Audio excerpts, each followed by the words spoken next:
pour moi, vendre des jeux, c'est en fait, c'est peut-être un peu prétentieux de dire ça, mais c'est vraiment une vocation.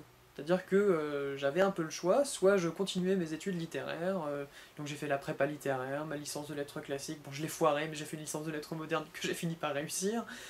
J'ai commencé 3 maîtrises, j'ai commencé le CAPES plusieurs fois, et puis il y avait quelque chose qui clochait, par exemple le fait de jouer pendant une année entière au Go au lieu d'aller en cours, visiblement ça signifiait quelque chose.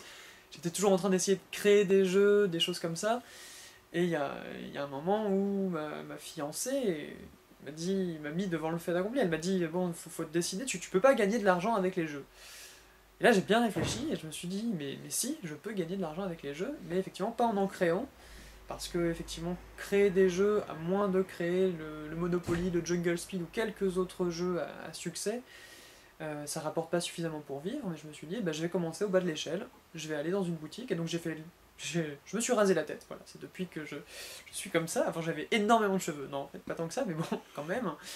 Et j'ai décidé d'aller faire le tour des boutiques parisiennes. J'en ai trouvé une qui m'a accueilli et dont je suis devenu le responsable au bout de 2 ans. Et puis finalement, je l'ai quitté aussi pour devenir, voilà, ne plus être salarié, mais voler de mes propres ailes.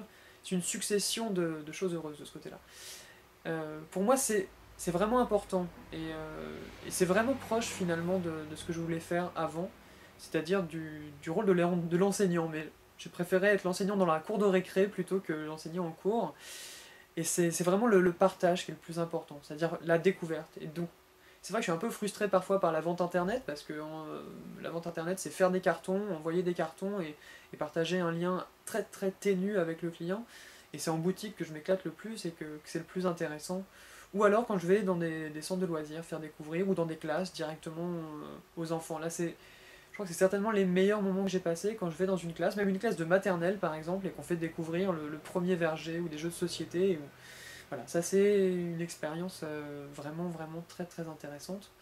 Donc le partage et le lien, c'est ça pour moi le jeu de société et mon rôle de vendeur de jeux de société.